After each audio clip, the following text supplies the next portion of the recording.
Welcome back. We are here in 1503, and in the last one, Cassandra and Eleanor both had birthdays, so Cassandra is now a teenager.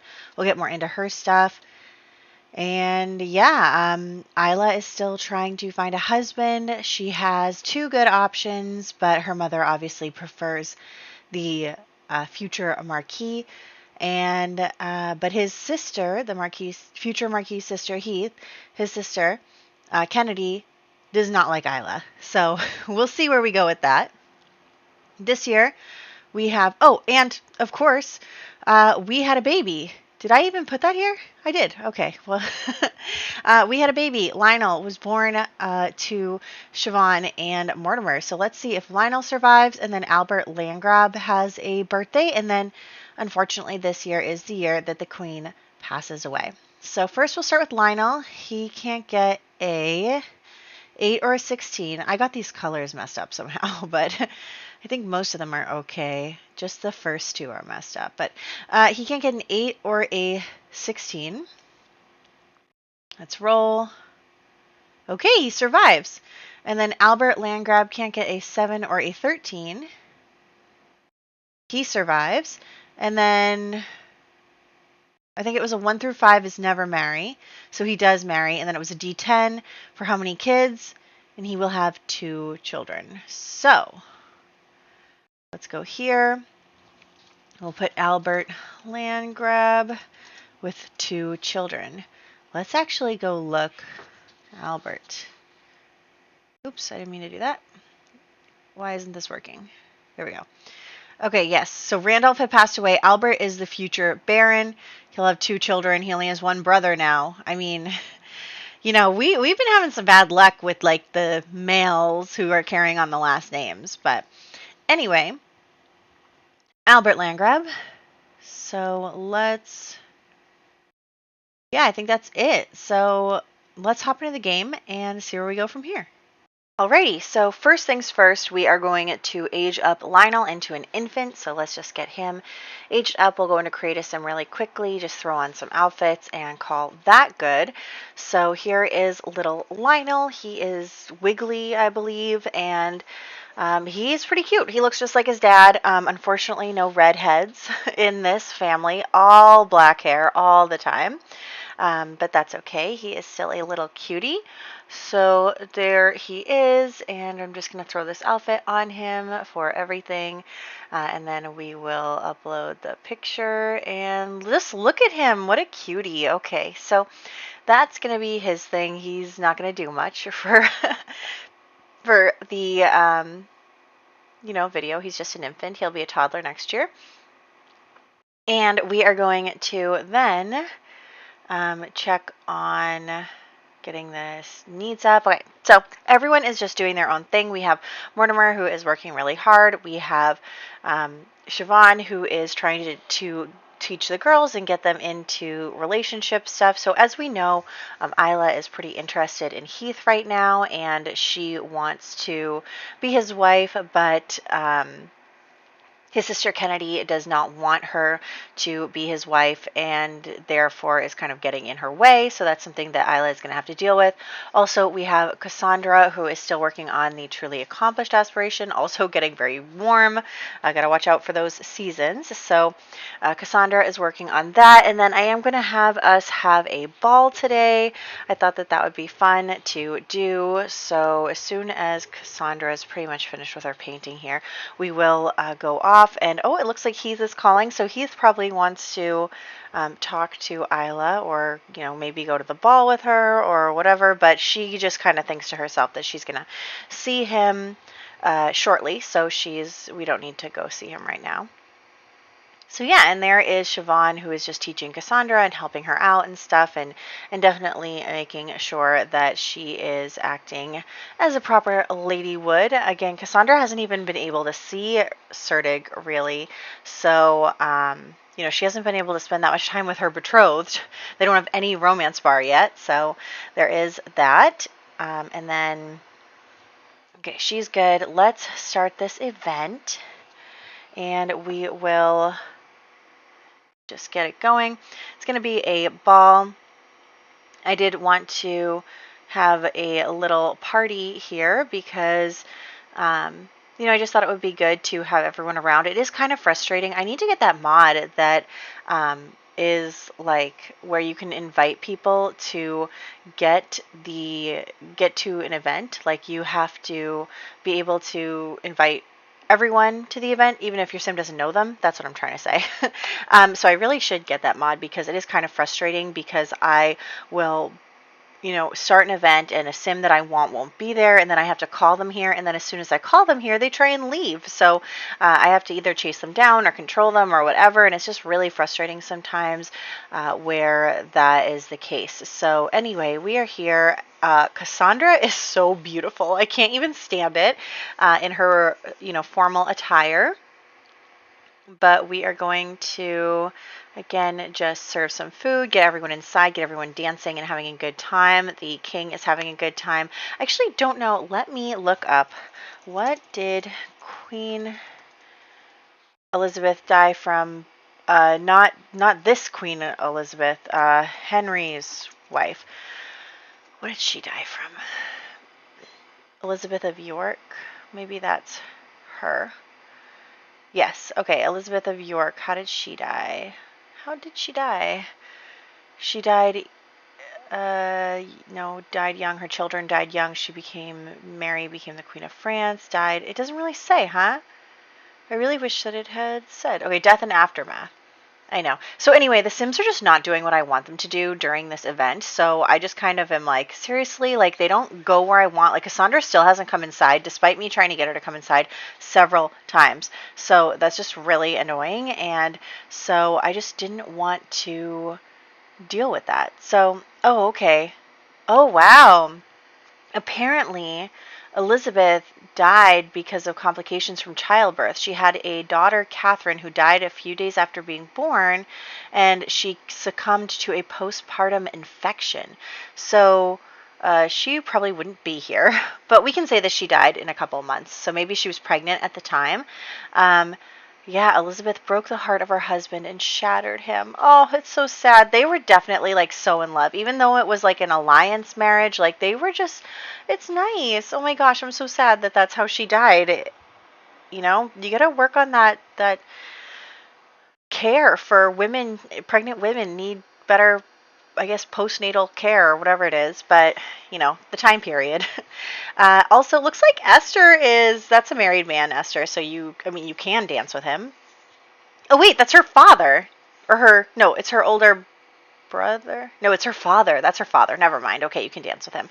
So what I was trying to do here is I tried to call over Sertic, but he just left straight away. So I'm thinking that maybe Cassandra like tried to talk to him at the ball and he just kind of brushed her off. Like he wasn't very attentive as he should be as probably her escort for the event and all that stuff. So she is feeling a little annoyed that Sertic is not paying a lot of attention to her despite her being his betrothed, and they're supposed to get married in 7 years or less than 7 years now because she already became a teenager, so like 6 or 5 years, and still he's like not paying her great attention, and that's kind of really annoying for her.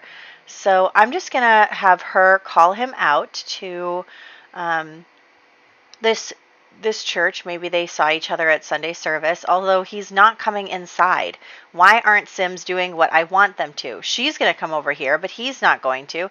And then again, he's just like not paying attention to her. I think that might be an issue, is that he doesn't see, he's trying to leave. Where are you going? I told you to come here. Now you're trying to leave and I don't want you to.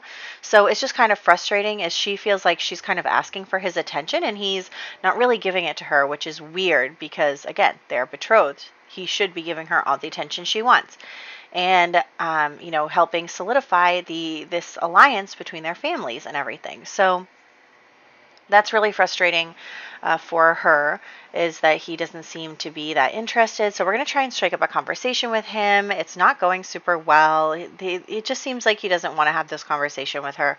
So she is going to just go home and deal with that. So yeah, it seems like all might not be super well here in the world of Cassandra with her betrothed is that he seems to, not be paying as much attention or being as considerate as he should be to her. So that's really annoying. So anyway, she's going to come home and she's going to get back to her painting and everything and trying to work hard because, she knows that, although she remembers her mother, so she remembers her parents having such a wonderful relationship and stuff. And I think that she was hoping that she would have that too. So she's going to confide in Siobhan because they are pretty close. They're friends, and she does want, Siobhan and her do have a good relationship. Siobhan has been very helpful, and she's going to kind of talk to Siobhan and be like, telling her about her worries and her problems with Serdic not paying attention to her, and she wants a relationship like her parents had. And Siobhan just kind of tells her, like, look, relationships aren't always because two people are in love. And she talks about her first husband and how they had an arrangement and how you grow to love someone over time when you're married to them. It's not like something that necessarily has to happen beforehand and all of that stuff. So it's something that they deal with where, Siobhan is kind of giving Cassandra a talk about the real world and how sometimes people get married that aren't necessarily in love, and, they can still make a happy marriage work. And also, I think that Siobhan, obviously is telling Cassandra to just suck it up because the relationship with the Beza family is really important and everything. And not only that, but she doesn't want Cassandra on the marriage market while Isla is on the marriage market. But anyway, Cassandra kind of takes what she says to heart and thinks like, okay, I need something else in my life besides just trying to be a wife. So, as we know, Mortimer is very invested in having his children be self-sufficient, having them be, go-getters, just like he is. And Cassandra is, of course, the apple of his eye. I honestly think Cassandra is his favorite child because she has always been so good and so hardworking, and she has like never let him down. And so when she comes to him and she tells him, hey, like, I'd really like to start a charity, and I'd like to, create this charity group and, help people and all this stuff, and that's kind of the thing that she wants to work on, he is 100% like, yes, here, I will give you 100,000 simoleons, I'll give you an estate, I will give you the opportunity to do whatever you want with it, and I know that you will, make something out of it. And so Cassandra is going to start a charity. And we are going to, I actually have never had a charity before in this, with this mod. So she is going to get the charity and get an estate for herself from her father. He is really impressed with her drive and her coming to him and kind of saying that she wants to start something. And so she is going to get all of that money and start a charity. And I think that maybe Isla is a little like, oh, was I supposed to be doing something all this time? And Siobhan is just like, no, focus on finding a good husband. Don't worry about anything else. But yes, so Cassandra is going to start focusing on her charity work and having that kind of be something, she's not really, it's not to make money. It definitely will improve her status and her reputation, but she's more doing it like, she wants something to do. She wants to work hard on something, and just being a wife isn't going to be enough for her. So that is why Cassandra is starting this charity.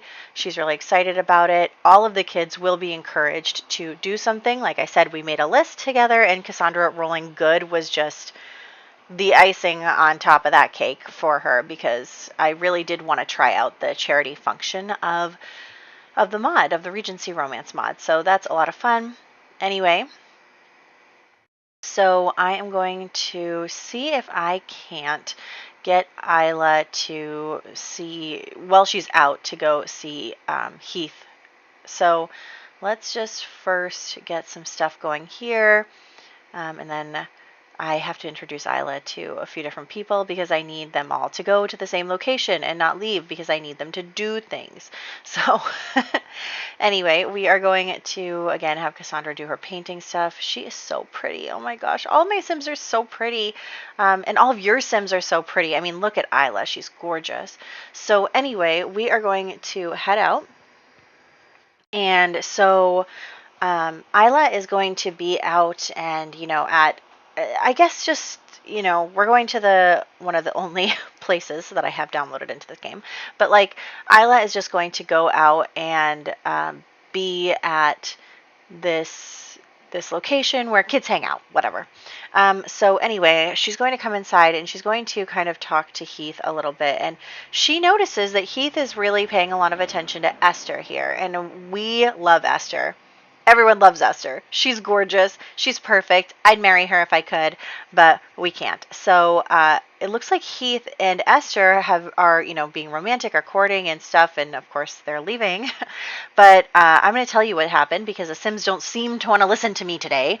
But so Heath seems to be courting with Esther, and Kennedy basically kind of shoves it in Isla's face, like, oh yeah, like my brother, he's not interested in you anymore. He is going after, you know, a proper lady like Esther who is good and kind and, you know, from a knight's family and is going to be a good marchioness. And so Isla is kind of heartbroken because Heath seems to be like ignoring her, like he just left.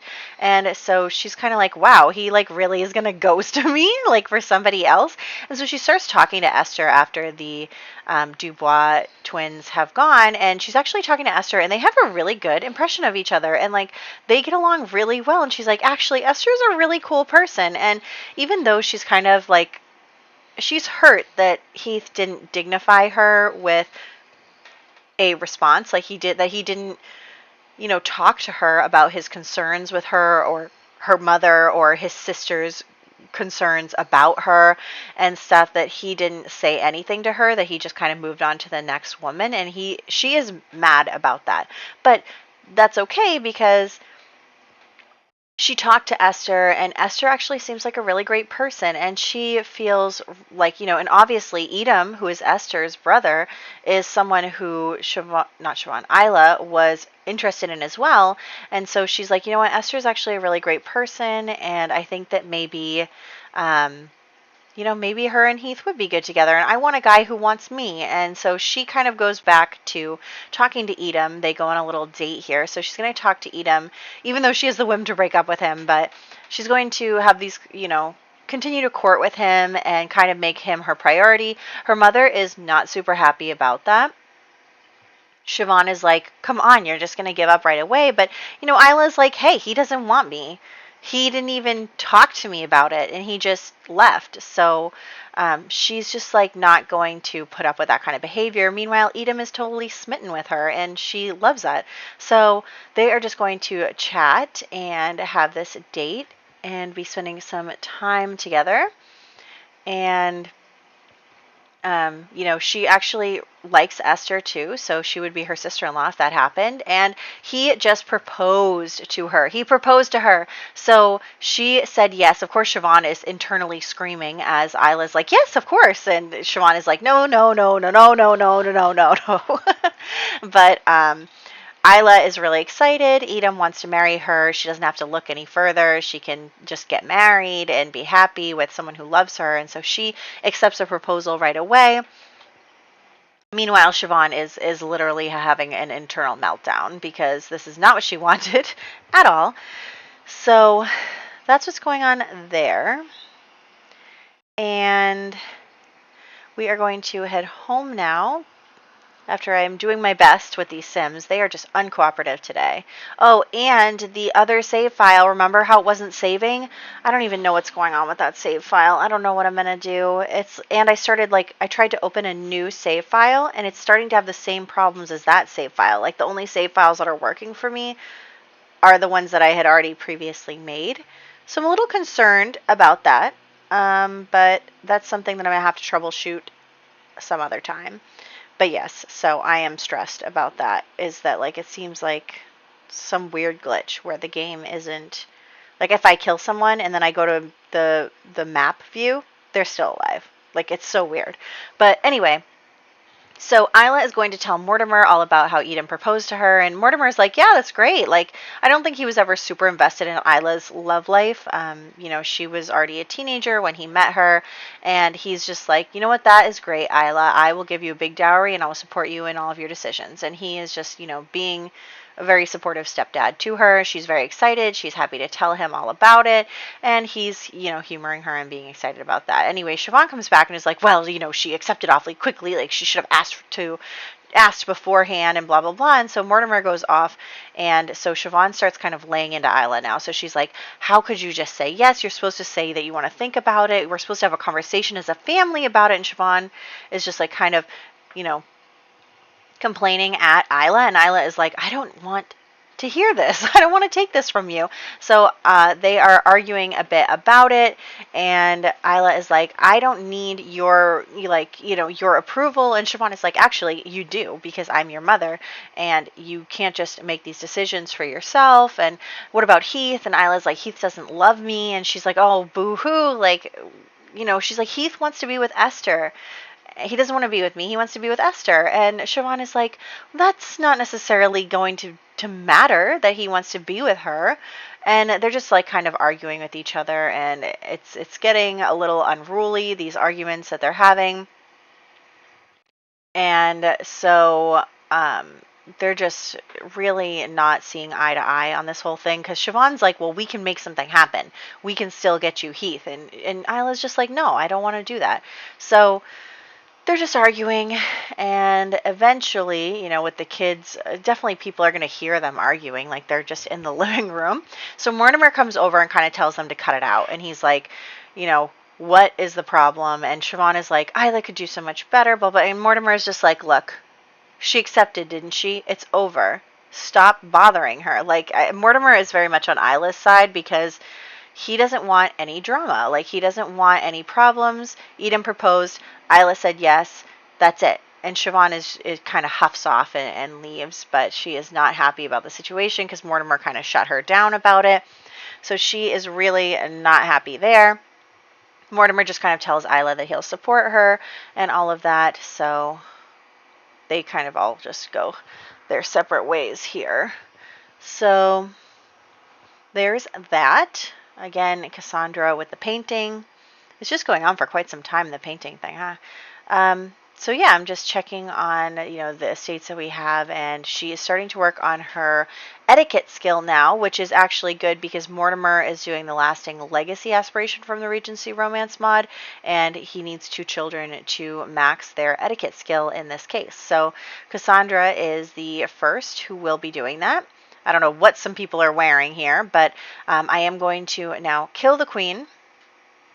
So we're saying goodbye to Queen Elizabeth. The whole country will be in mourning. I'm going to send everyone to church shortly to, you know, say goodbye to her. It's very, very sad. She was wonderful. I really actually liked the king and queen for this generation. Like, I really enjoyed them a lot. So it's just kind of a bummer. I wonder when, okay, so the king won't die until 1509. 1, 2, 3, 4, 5. So like 5 more years. So the king will still be the king for some time. But yeah, so everyone is just doing their thing. Siobhan is going to kind of come talk to Mortimer a little bit. She doesn't like that he shut her down about the whole thing with Isla, and she really feels like he shouldn't have gotten involved and all that stuff. So she's going to come and talk to him about how she doesn't like the way that he was acting there, but he's just going to tell her, like, Siobhan, I don't want you to cause any drama, any scandals, anything. I didn't marry you so that you could cause me problems, you know? Like, they're not in love. Like, their marriage is a, you know, agreement. It's like a business partnership. And while they are very happy to have each other and they like each other very much, Mortimer is not going to put up with any shenanigans. So that's on that. So now everyone is going to go to church to mourn the queen. I don't know what happened, but suddenly this building thinks it's residential, which I don't know how that happened, but apparently it does. So I need to change it back to a wedding venue. That's kind of weird. Don't know how that happened, but that's okay. So here we are, and I can't even start a gathering because it like doesn't think that this is a lot, like a regular, I don't know. I have no idea. Anyway, so I don't know what's going on here. We're going to say that the Queen's funeral is happening. Of course, I can't get any other Sims to come here, which is just really annoying. But we're going to pretend that they did come here, and everyone has come and is trying to mourn for the Queen and be sad that she is gone. So that is what we're all here for, to spend that time as a community, just trying to do our best in order to mourn our beloved Queen. So that's that. Everyone's having a good time. Just going to get a picture of them in the pews, and honestly, not much else is going to happen. So they're just dealing with that. And then I was going to have Siobhan try and talk to Heath's mother, but she totally peaced out. So there is that. And so what I'm going to do now is we are going to come back to our family. But for right now, what I'm going to do is I'm going to head out to the world, and we are actually going to go over to the Peacock household. Now, as you remember,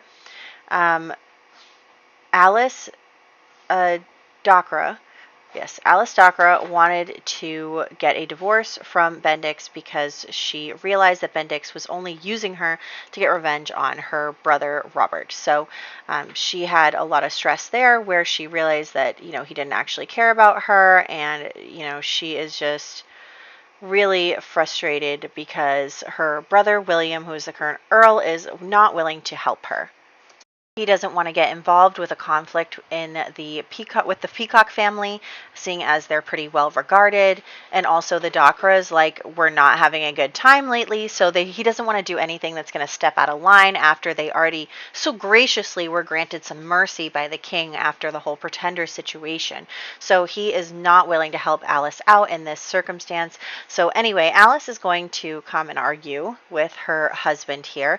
They are going to have an argument because she feels as though she was tricked into this marriage, and he just kind of doesn't care. He is not feeling sympathetic at all to her plight. He's like, we have a child together. Do you have a problem? Like, you got a good marriage with a child and you should be happy.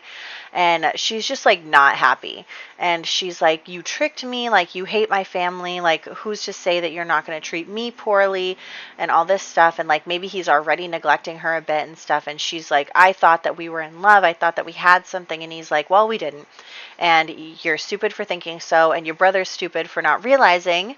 And so, of course, at this point, Alice would know that they are spellcasters, and she would be keeping her mouth shut because that's her family now. And, you know, regardless of whether or not it's a secret, which I don't think it's like a secret, like, obviously we saw Bendix try to use magic on Robert previously. Like, I think people know that there are some spellcasting things, but like, they're not considered harmful.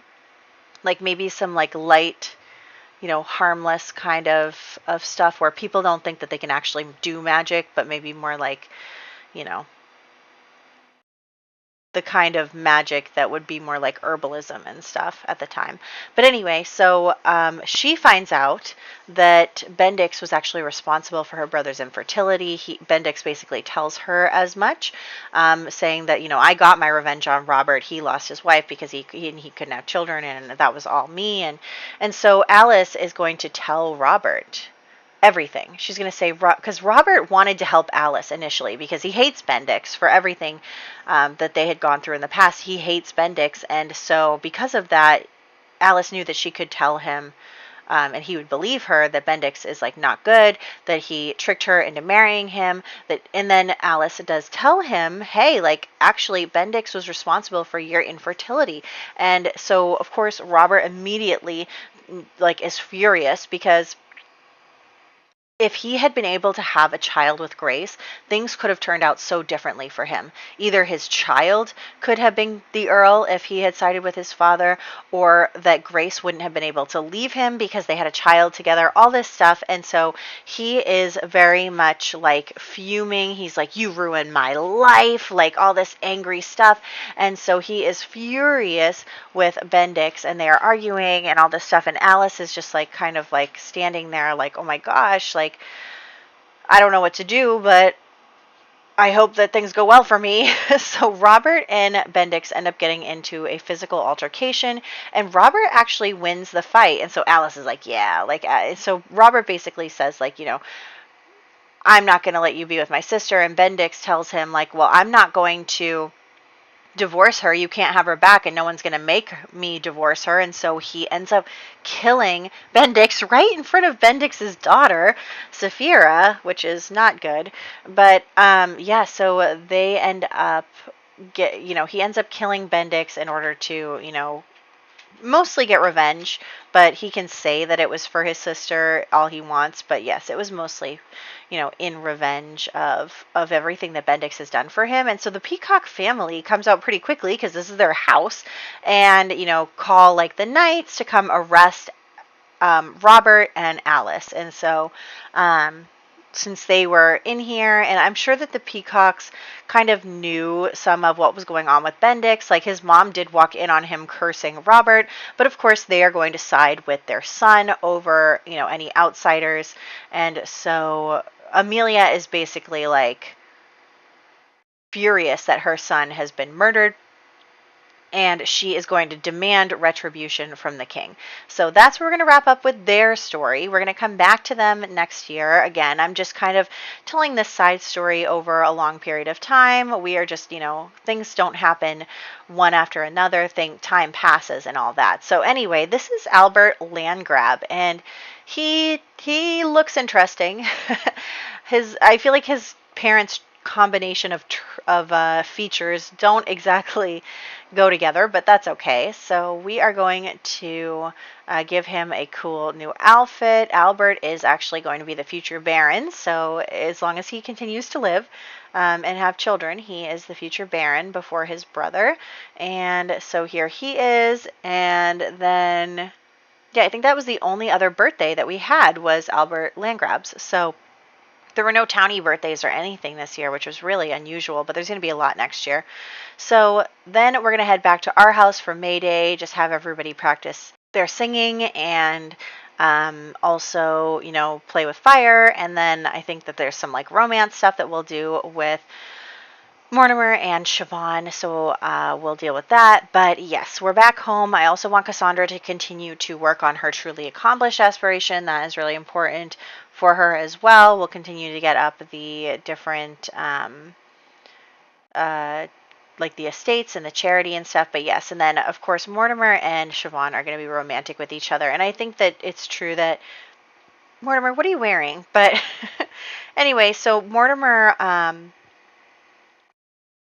is not mad at Siobhan. Like, he's not mad at her. He's just basically warning her, like, hey, don't cause me any issues.